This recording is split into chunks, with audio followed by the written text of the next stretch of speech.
Mamy taki piękny poranek,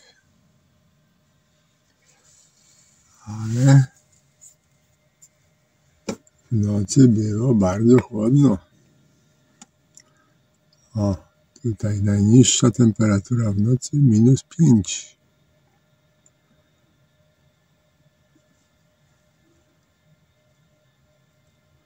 A w środku jest tak ciepło, bo odkręciłem trochę gaz, żeby tak ciepło było.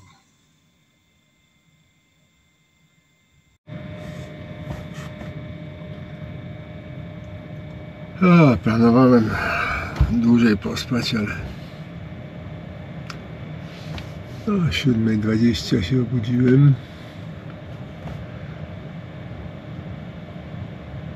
No i już chyba nie będę spał. Szkoda na siłę leżeć.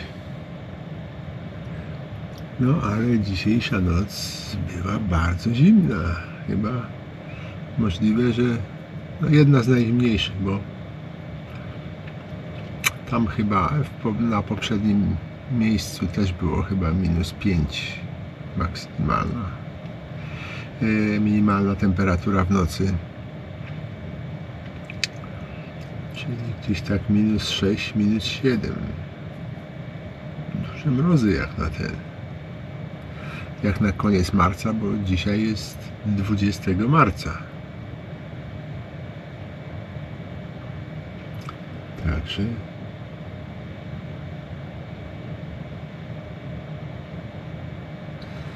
ciekawe. No, ale za to niebo jest idealnie czyste i wygląda na to, że dzisiaj będzie piękna pogoda.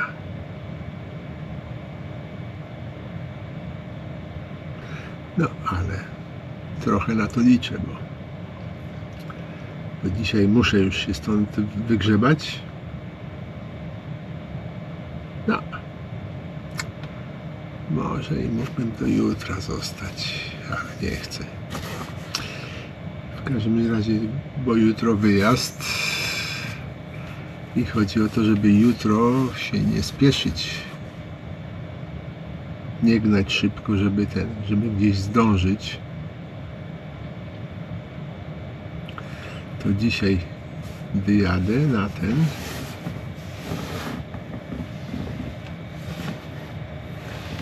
A kurczę.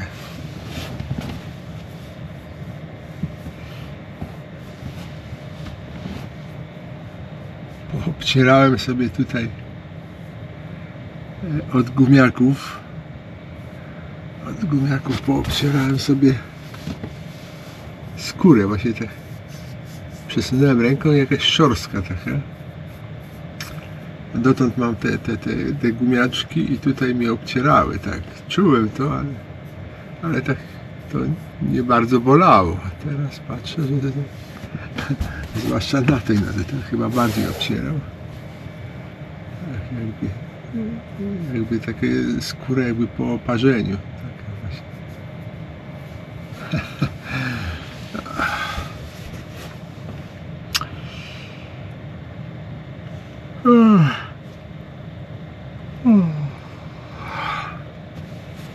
No, zmniejszyłem już ogrzewanie, żeby tutaj trochę mniej ciepło było, bo zaraz zacznę gotować i wtedy dopiero tutaj będzie upał.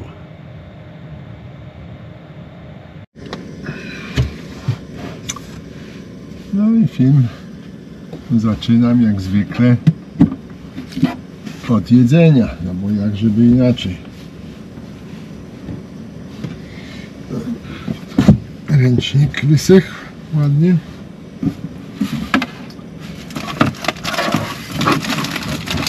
Kawa.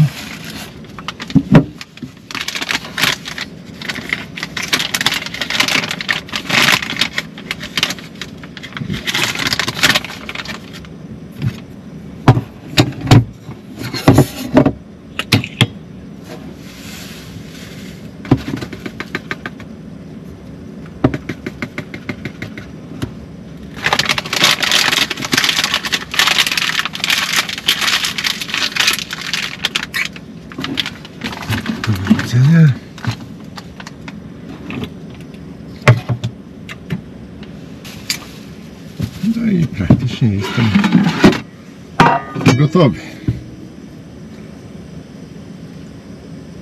Tylko musi się to wszystko tam zagotować. Jedno i drugie. Dlatego wyłączyłem ogrzewanie, bo tutaj zaraz będzie gorąco strasznie. Jak jedno i drugie jedno i drugie chodzi.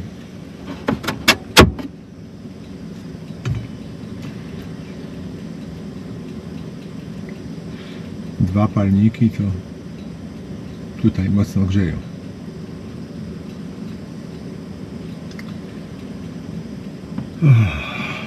Tutaj jeszcze siłą rozpędu ciepłe powietrze na mnie płynie.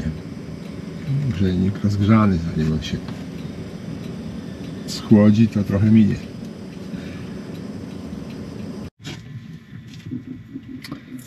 No to zobaczę, czy się na twardo na pewno ugotowały jajeczka.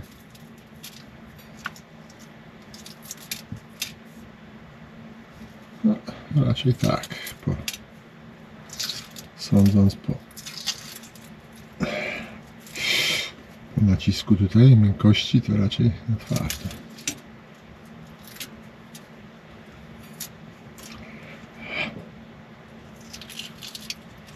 Tak, na twardo. Zimnej wody tutaj nie wziąłem sobie, żeby je trochę schłodzić po wyjęciu z garnka i parzą w palce.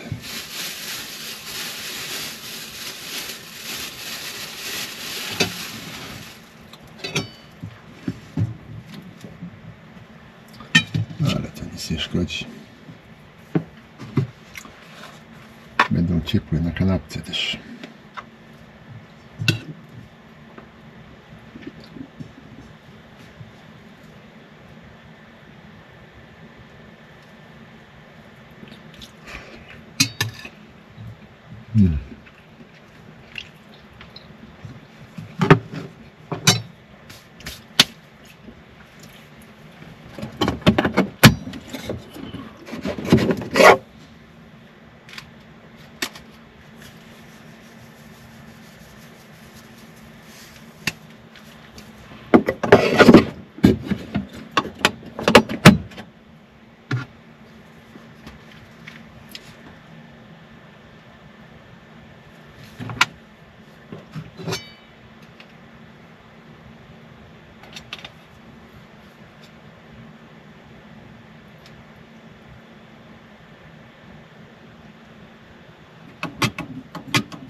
No, po takiej ilości kawy to będę sikał do południa.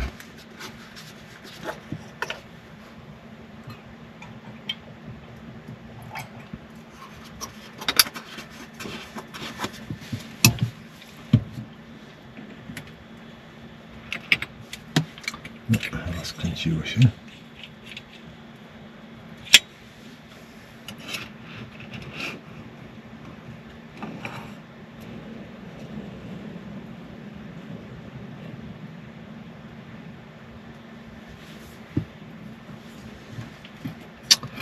No i teraz znów może spróbuję.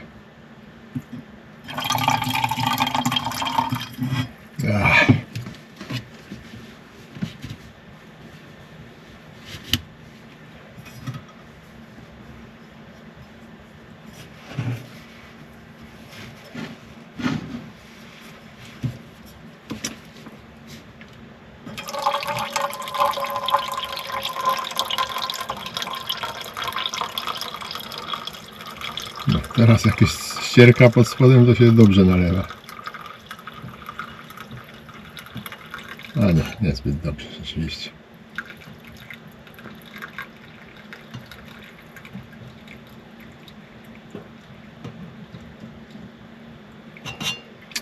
Tak, ten dzióbek jest źle rozwiązany. Myślę, że tam się przykleja ten strumień i zabija.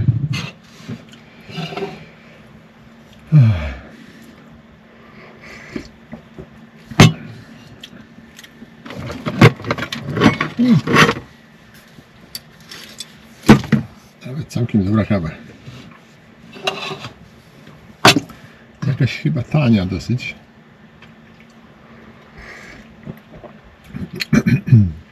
Ale teraz taką resztkę wsypałem, trochę mocniejsza jest. Wcześniej, no.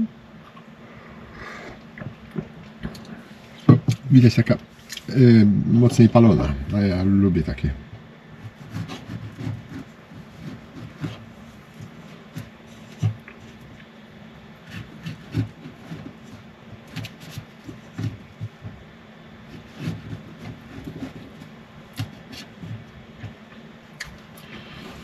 Dzisiaj będzie ostatnia próba.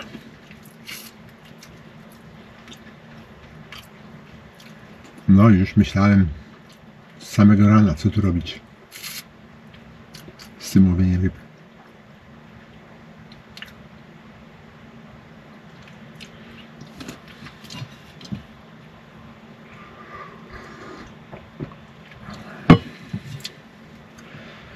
No i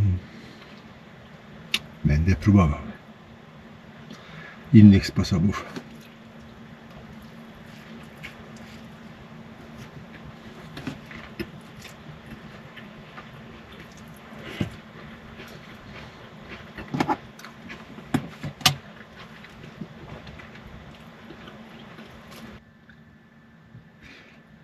A tutaj w związku z waszymi prośbami o morskie opowieści, no to niestety często zapominam o tym przy nagrywaniu materiału do filmów. No ale teraz tak tutaj już siedząc i kontemplując kawę, przypomniałem sobie o tym. No i opowiem o pewnym takim elemencie, bo to ma taki szerszy kontekst, pewnym elemencie pracy kapitana, mianowicie odpowiedzialności. Otóż kiedyś ładowaliśmy na statek taki złom stalowy w Petersburgu, ale to był złom w kształcie takich no, ze strużyn tokarkowych. To takie spiralki metalu, odpady podczas toczenia jakichś metali, tak, znaczy stali, bo to stalowe były.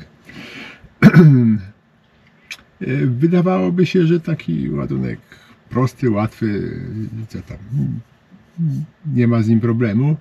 Jednak są często, bardzo często nawet duże problemy. Otóż może wydawać się to dziwne, ale te ze strużyny mają tendencję do palenia się.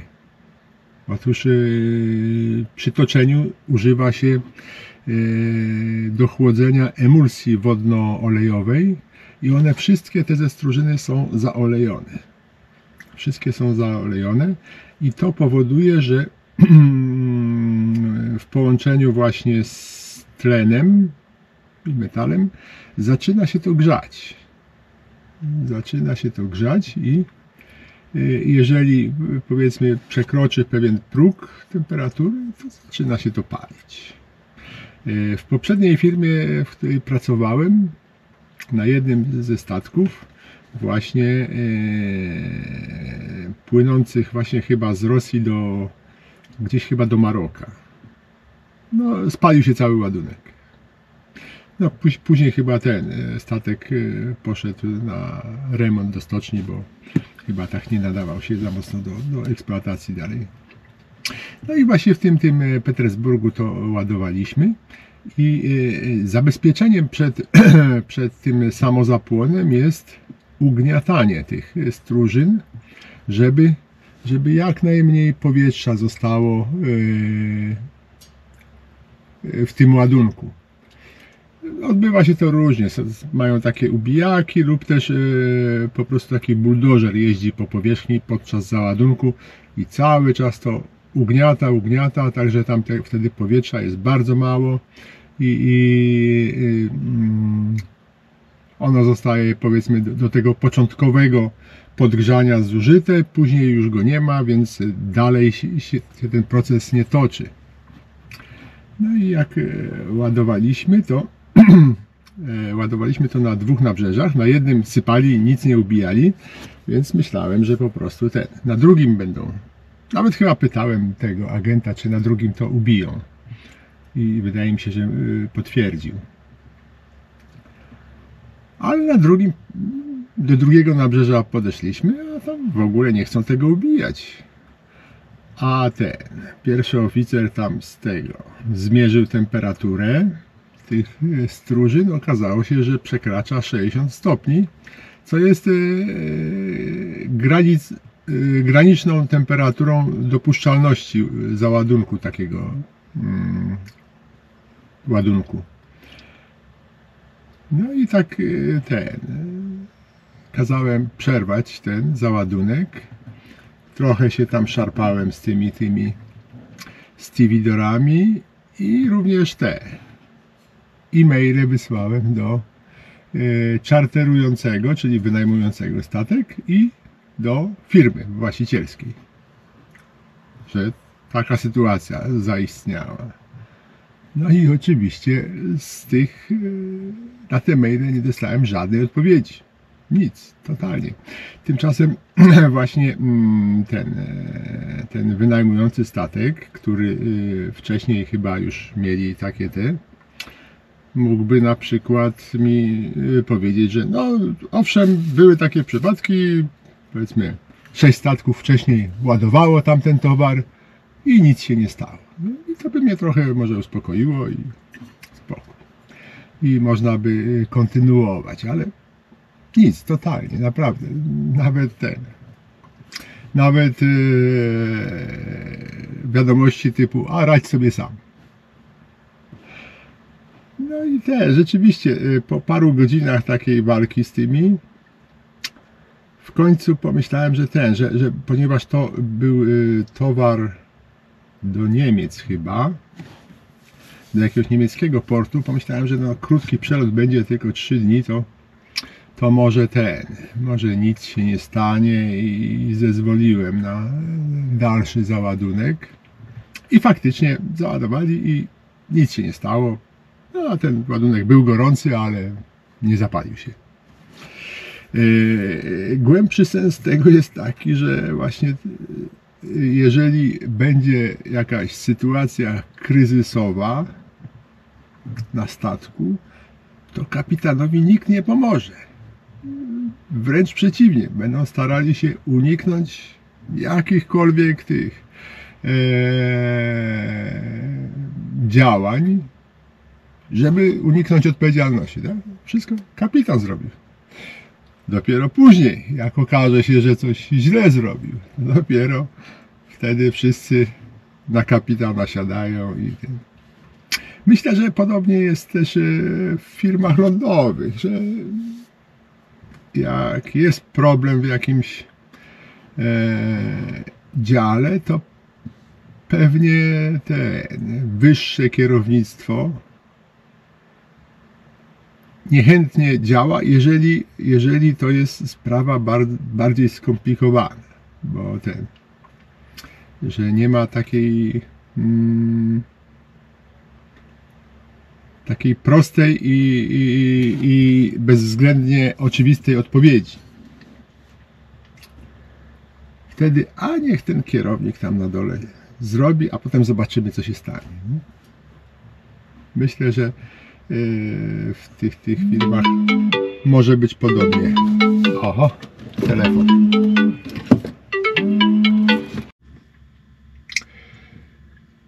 A jeszcze przypomniało mi się pewne szczegóły dotyczące tego ładunku. Otóż ten ładunek, zwłaszcza jeżeli jest jeszcze zawilgocony dodatkowo, to praktycznie nie ma możliwości ugaszenia tego. Będzie się palił mimo zamknięcia całkowicie luk, a gaszenie wodą powoduje tylko większy pożar. Tego nie wolno wodą gasić. I ten statek, o którym mówiłem z mojej poprzedniej firmy, jak dopłynął właśnie do Maroka i stwierdzono, że pożar jest, bo temperatura tam wysoka, że pokład był gorący, to nie został wprowadzony do portu, tylko na redzie stał, aż się wszystko wypaliło. Wypalił się tam ten ładunek do zera. I dopiero jak temperatura spadła, Znaczy nie wiadomo, nie pamiętam dokładnie, czy on nawet wszedł do tego portu, prawdopodobnie poszedł już do portu, gdzie załatwiono remont statku. W każdym razie to jest taki, wbrew pozorom, bardzo niebezpieczny ładunek.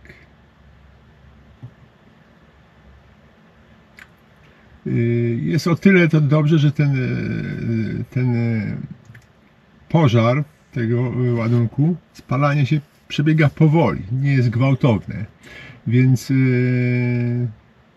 to nie jest tak, jakby się paliło drewno czy jakiś olej. To tak się bardziej żarzy spalając, tak? Coś jak na przykład taki torf, że tak powoli się żarzy i spala, tak? I jeżeli właśnie, wskazówki są takie, żeby po prostu w przypadku takiego pożaru zamknąć ładownię, odciąć wszystkie dopływy, wentylacje i tak dalej.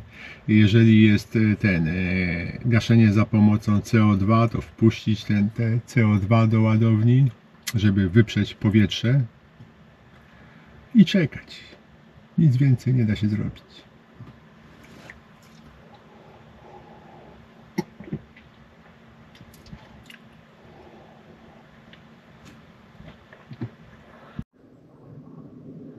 Elektrownia rozstawiona. Gospodarstwo zamknięte. To czas iść na spotkanie z pstrągiem olbrzymem.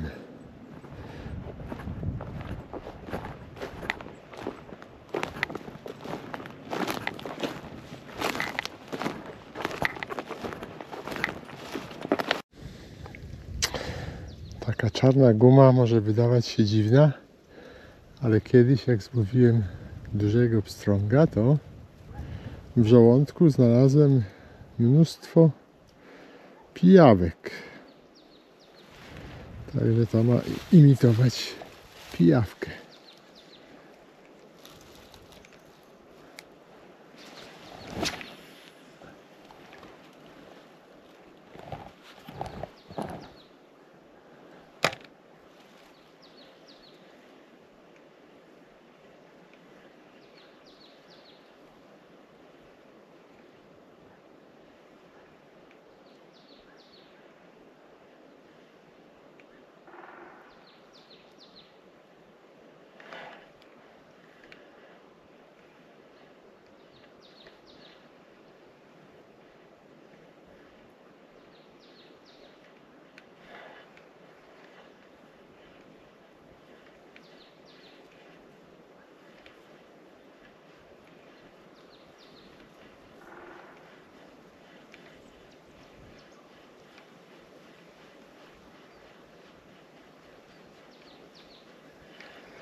Pijawka nie działa.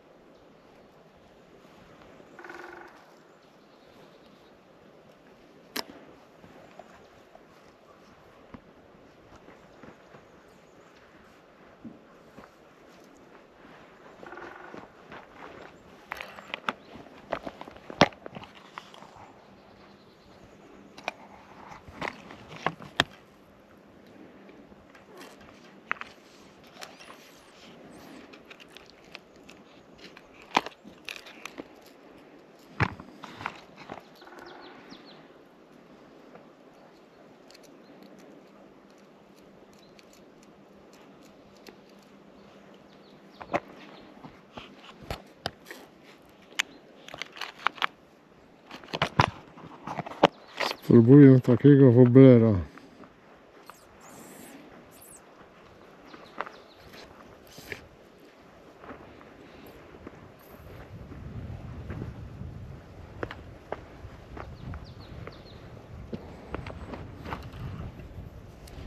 W takich prowokacyjnych kolorach.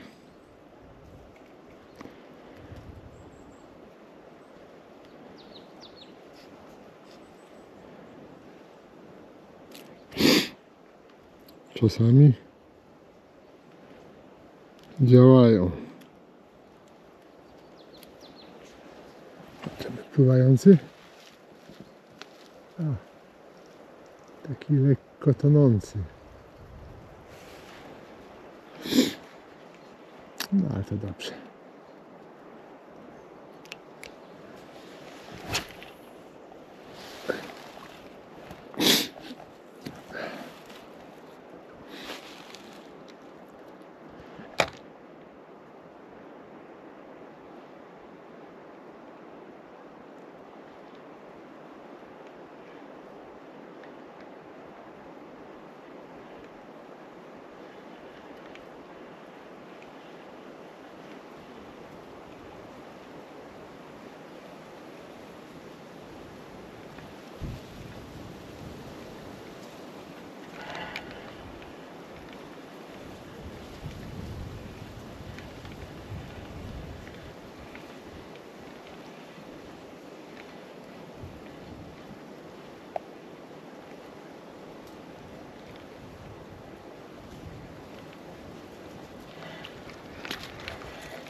Tak, ten jest wybitnie do prowadzenia pod prąd.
Taka pomarszczona woda od wiatru jest sprzymierzeńcem wędkarza, bo wtedy ryba gorzej widzi, co się dzieje dookoła wody.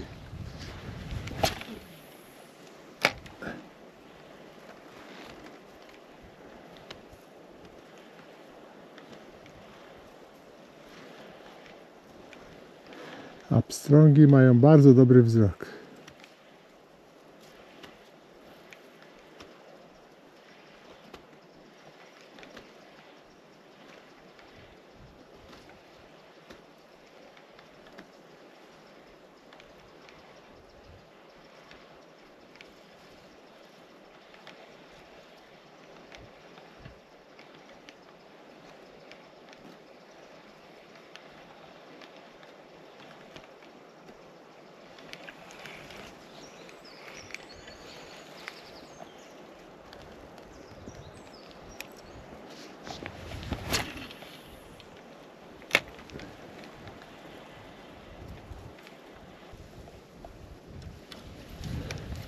Pójdę jeszcze tylko tam zobaczyć za tą górką, co jest, bo tam zaznaczony jest niby na mapie kemping i wracam. Tam może rzucę raz czy dwa.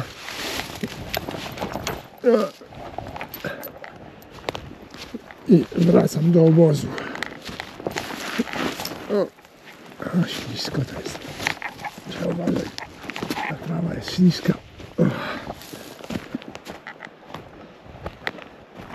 Tutaj coś w rodzaju ścieżki jest. O, tu można zobaczyć, co tu się dzieje w wodzie. Tutaj widać roślinność jest i często właśnie na skraju tej roślinności, tam przy tym, stoją pstrągi. Przy dnie.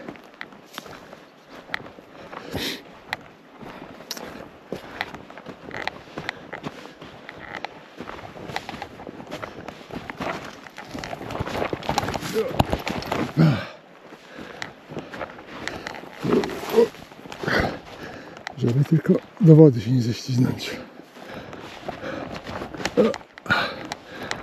Wejdę wyżej, bo tutaj jest stromo i ślisko.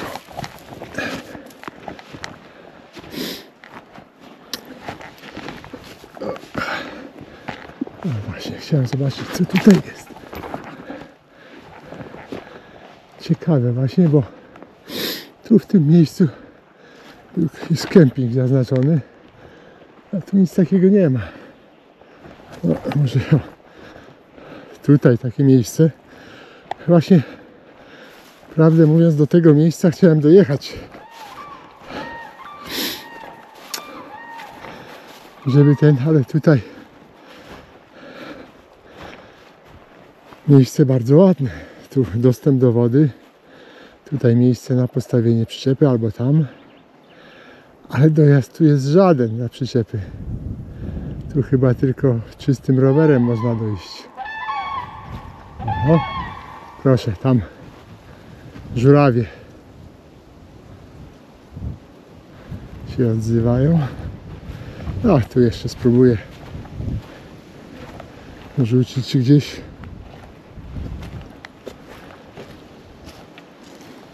No i wracam. A już dalej tam nie pójdę chyba.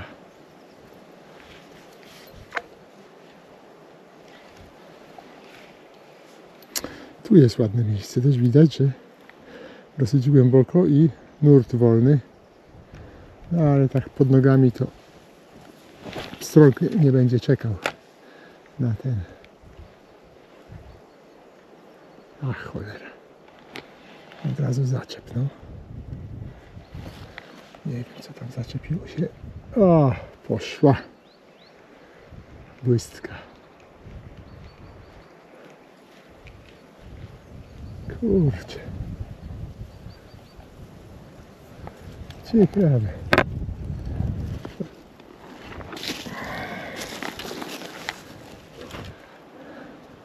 Rzut i od razu zaczep.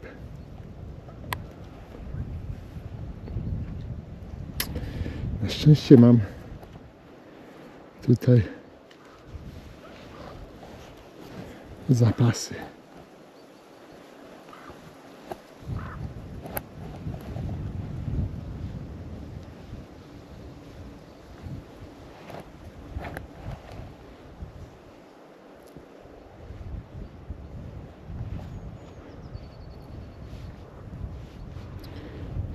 Zapasowy krętnik. No to pierwsza błystka zerwana.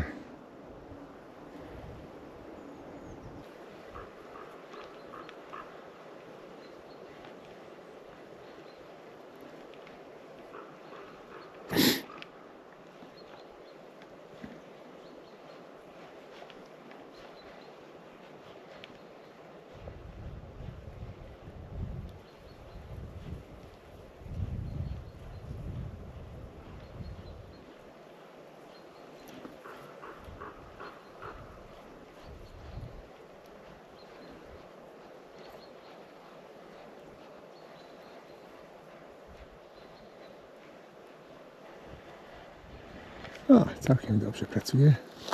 A tu przejdę się jeszcze kawałek. Zobaczę. Może tam coś. Widzicie? Za tym drzewkiem. Jeszcze zrzucę 2 razy i do domu.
Jeszcze zmiana.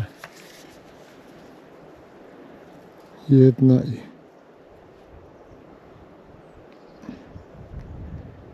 koniec łowienia. Wrócę do tej, którą miałem założoną rano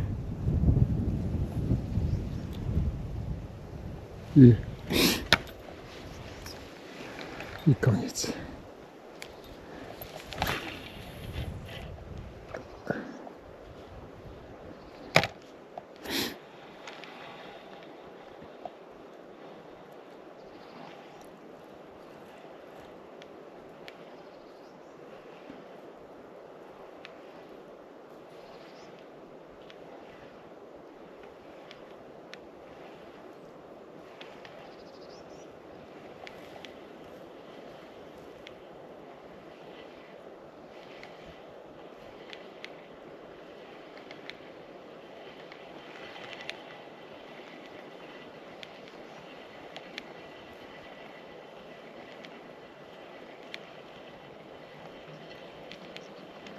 Takie piękne błystki, kurczę.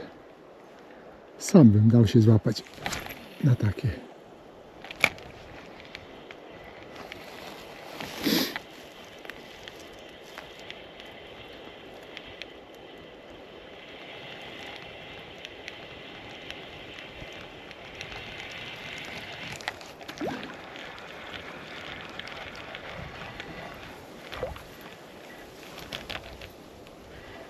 A, jeszcze ostatni. Ach, no, przy takich wypadkach często się obrywa tą błystkę, jak jest ciężka, błystka leci dalej, a ten, o, piękny rzut.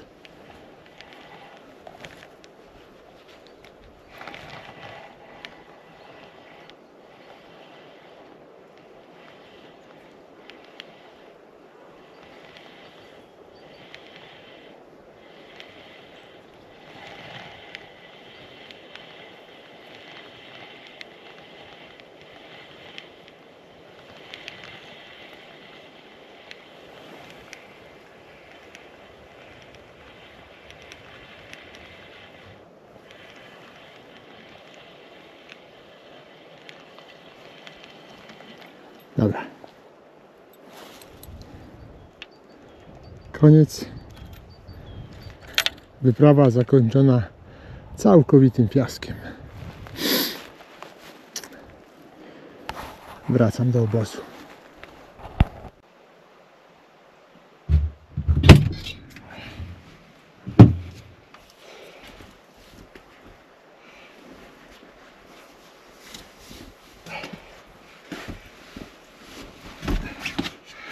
No i to byłoby na tyle, jeżeli chodzi o łowienie pstrągów.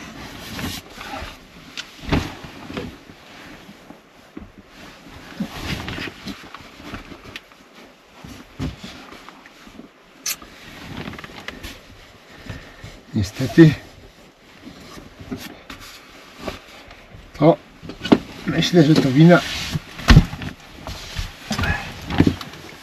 że to wina pani Iwony. Ona od samego początku krakała, że nic nie złowię. No i wykrakała. Najważniejsze jest znaleźć winnego poza sobą. Wtedy spokój ducha człowiek ma. Także winnego już mam, więc mogę teraz się zrelaksować. Która to godzina? Patrzyłem. O, 12. A tutaj akurat teraz tak, zanim słońce wyjdzie spoza tych drzew, to akurat te drzewa tak są ustawione, że tu jest kompletny cień. Kompletny. Bo tak blisko siebie są. Dopiero jak gdzieś tak 20-30 minut po 12 słońce przejdzie, dopiero jest pełne zasilanie. Tak, myślę, że gdzieś o 15 będę się zbierał. Gdzieś może o 14 zjem lunch. Czyli teraz 2 godziny tego, co najbardziej lubię. Nic nie robienia. No, przesadzam. Nie będę tutaj wezmę laptop i chyba będę dalszy ciąg napisów robił do filmu. No ale niezbyt uciążliwa praca. Co prawda bardzo nudna, ale jakoś dam radę chyba. Dam radę nie zasnąć przy niej.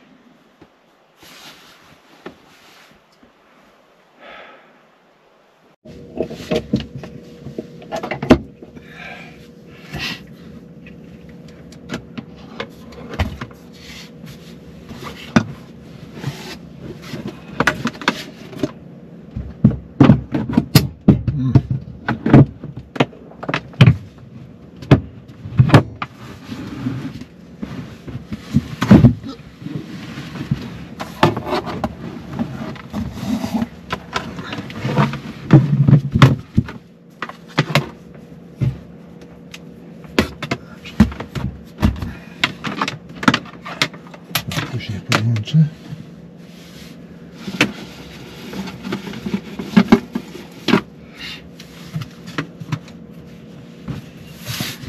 Jeszcze tu trzeba wypełnić dzienniczek połowów. ciekawe, bo dzisiaj rano jak wpisywałem rozpoczęcie łowienia, to z rozpędu już dalej kreskę postawiłem, że nic nie złowię.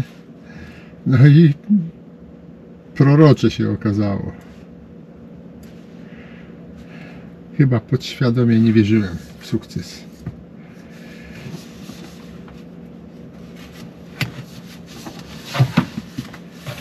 Czyli zakończony jest. No.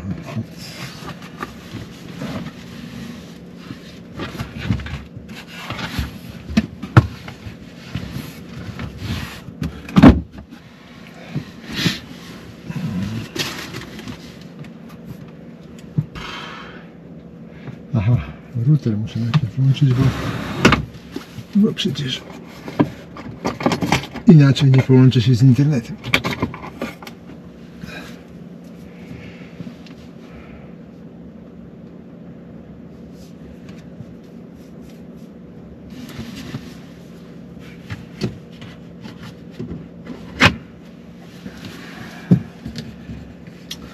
Tu otwieram zatyczki od wentylatorów tam z tyłu, żeby stamtąd powietrze szło, bo tutaj wentylator wyciągowy włączyłem i teraz żeby taki był przewiew przez przyczepę, bo tamte wentylatory no w zasadzie tylko w ciepłej porze roku używam. Normalnie one są zasunięte, żeby tam wiatr nie dmuchał w nie, przez nie, tak? Ale teraz chcę, żeby właśnie tam powietrze było czerpane, bo jakbym tu włączył bez ogrzewania, to zimne powietrze mi tu dmuchało, a nie chcę. Natomiast ciepłego też nie chcę, bo tutaj jest, no i teraz jest 18,6, ale tutaj jak chwilę posiedzę i słońce wyjdzie, to tu momentalnie zrobi się 20 parę stopni. Bez ogrzewania. Dobrze, teraz już powinien się połączyć z routerem.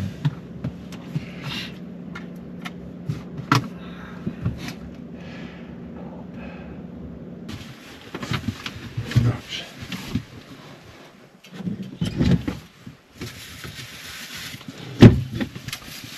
Cały czas jem ryby. Cały czas tylko ryby i ryby.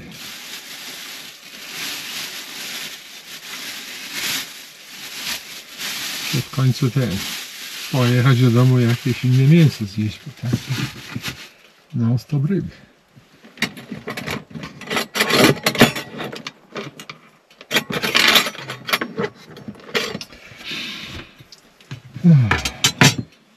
Gdzieś tu były te ręczniki jeszcze papierowe, o.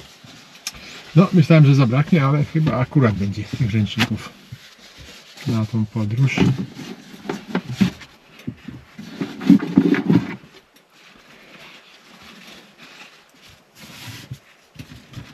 Wystarczy.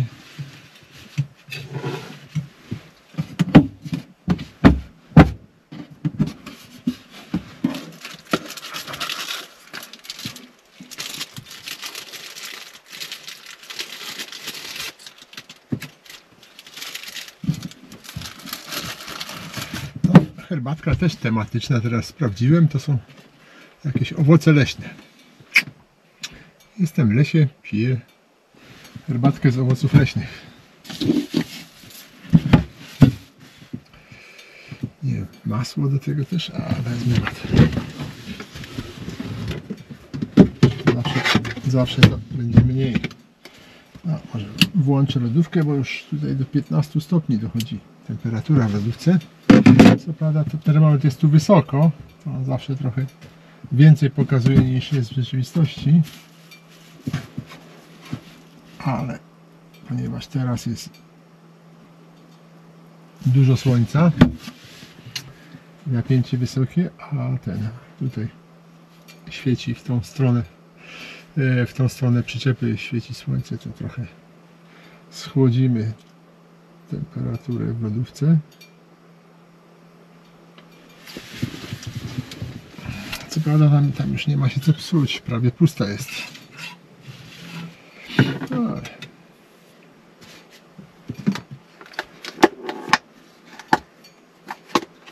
jeszcze chyba 2 jajka zostały, jakiś ser.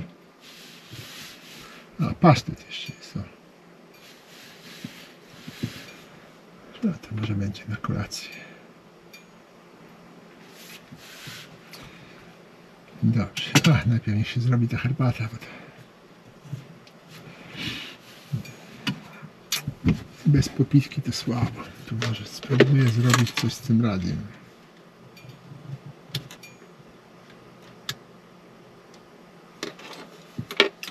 Takie dobre radio, no. Służyło gdzieś koło 2 lat chyba.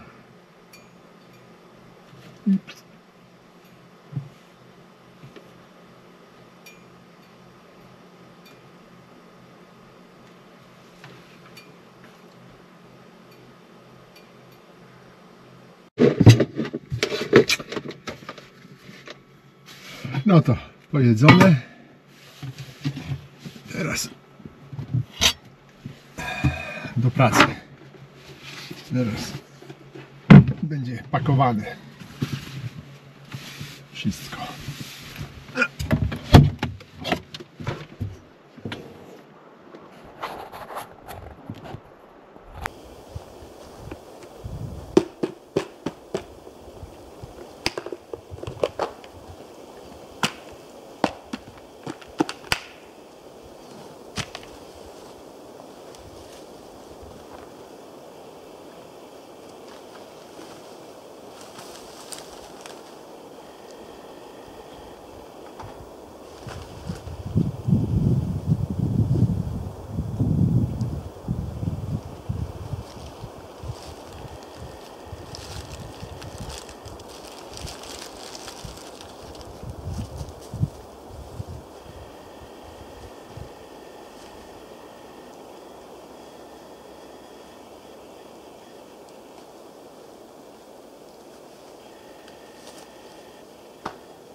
No to ruszam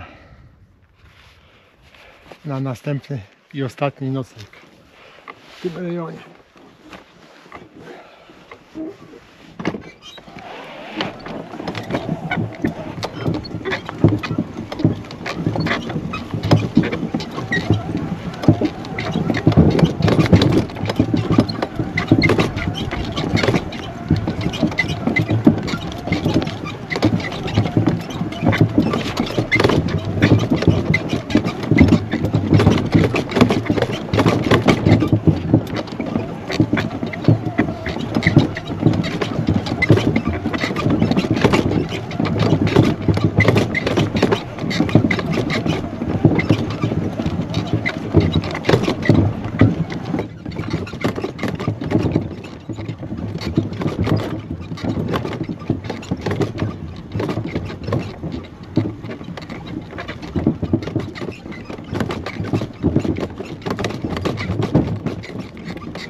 No niestety, piach i pod górę. Nie da rady. No i teraz już tylko asfalt. Piękna jazda.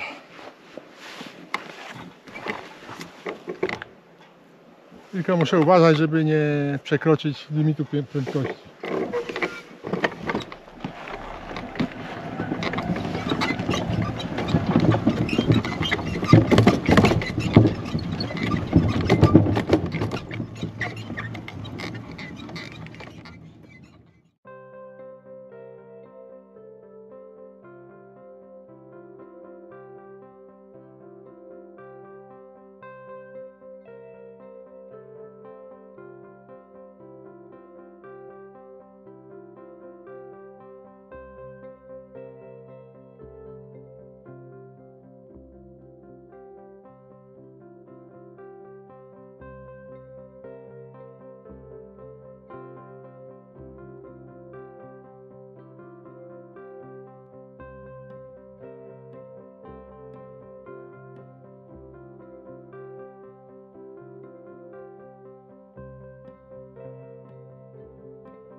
No, dojechałem na miejsce. Jestem tu na posesji pana Krzysztofa. Piękne miejsce nad jeziorem. Także tak jakbym był gdzieś jeszcze w lesie. No i za chwilę trzeba będzie się wykąpać, bo to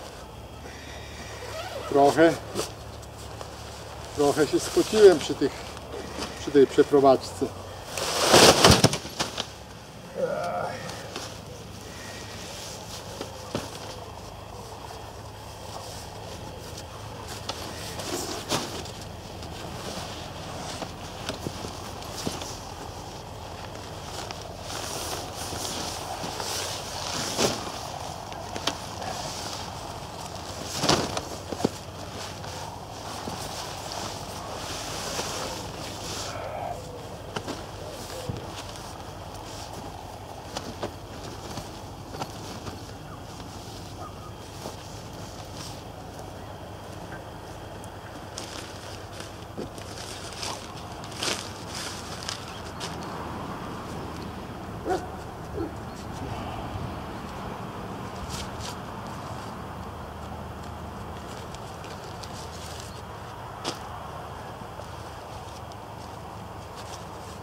Weźmiemy tak, patrzcie po drewno, połupiemy troszeczkę drewno, mniejsze kawałki. Aha, dobrze.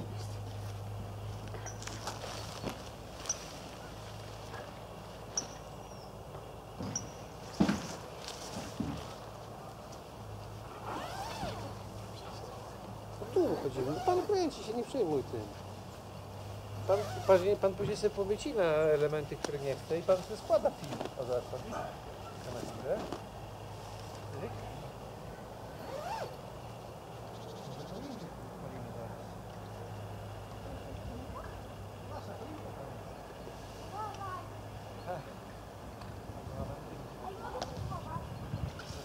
Ja sam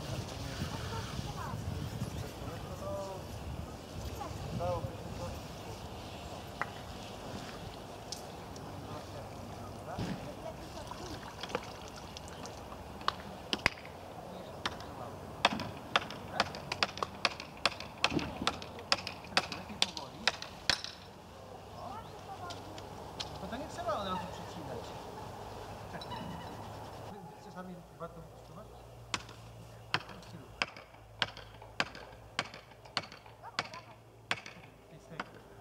Następne jest takie coś, że idzie też bardzo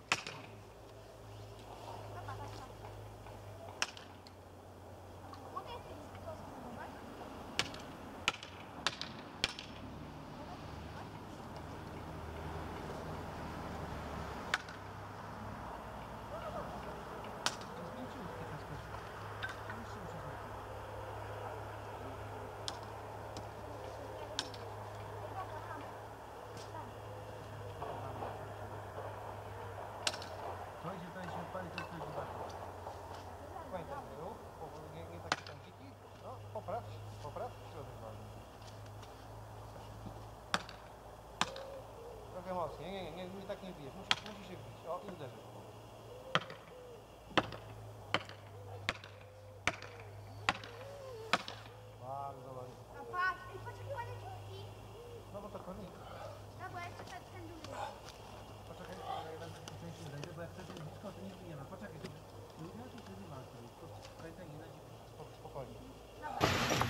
No.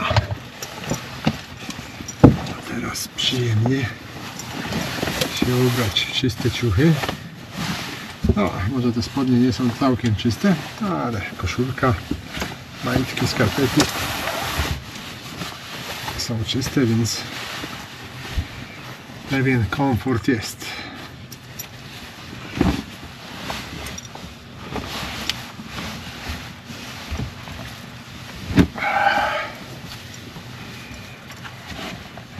Na wycieczkach zawsze są dwa powody do zadowolenia. Pierwszy to jak się wyjeżdża na tą wycieczkę, a drugi to jak się wraca. No i właśnie teraz jest ten drugi powód.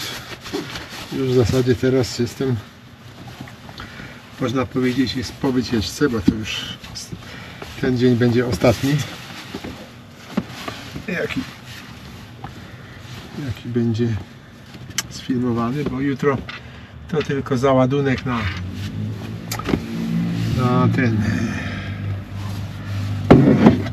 na dostawczaka i do domu. Więc nie będzie tam wiele do pokazania. Co to chciałem? A nóż. Niestety jabłko jedno mi się poobijało troszkę. A ona dosyć długo leży chyba. Oj, pół jabłka.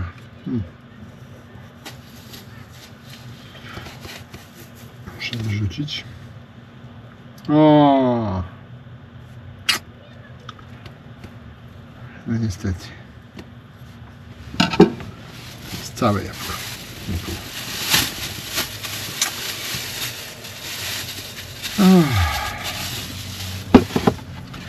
Ale są inne, więc czy inaczej jabłuszko zjemy. Te są w dobrym stanie. Właśnie, bo ze 3 dni nie jadłem jabłek.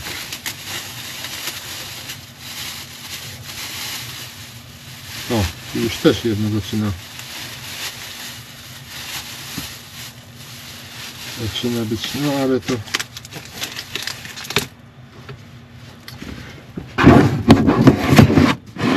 przez te przenoszenie się z miejsca na miejsce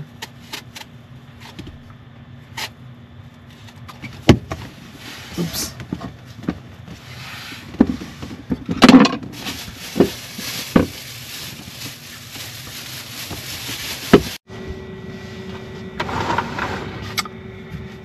Po kiełbaskach z ogniska, trochę pracy nad filmem i spać. Jest już, dochodzi, no 21 dochodzi, więc jeszcze zdołam chyba trochę rzeczy zrobić.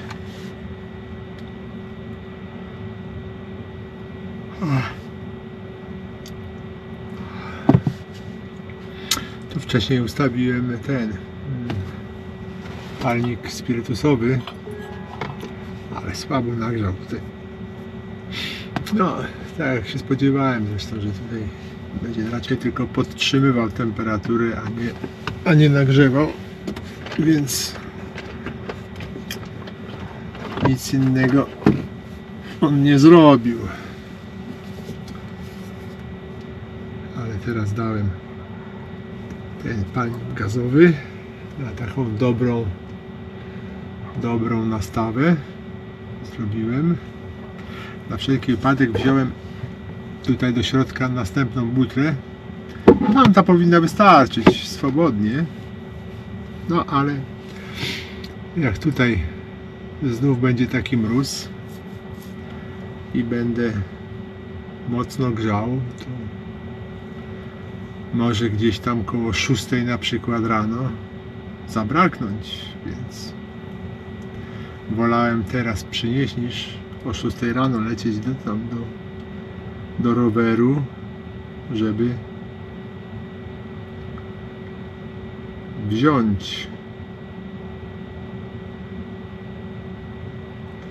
Dobrze. Przestraszyłem się już, że tutaj użyłem, no bo router pokazuje 478.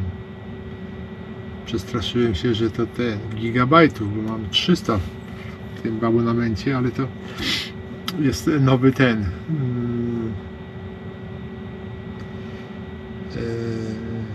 nowy miesiąc, bo to 20 jest ten, od 20 do 20 on liczy. To są megabajty, czyli pół giga dopiero zużyte, więc nie tak źle.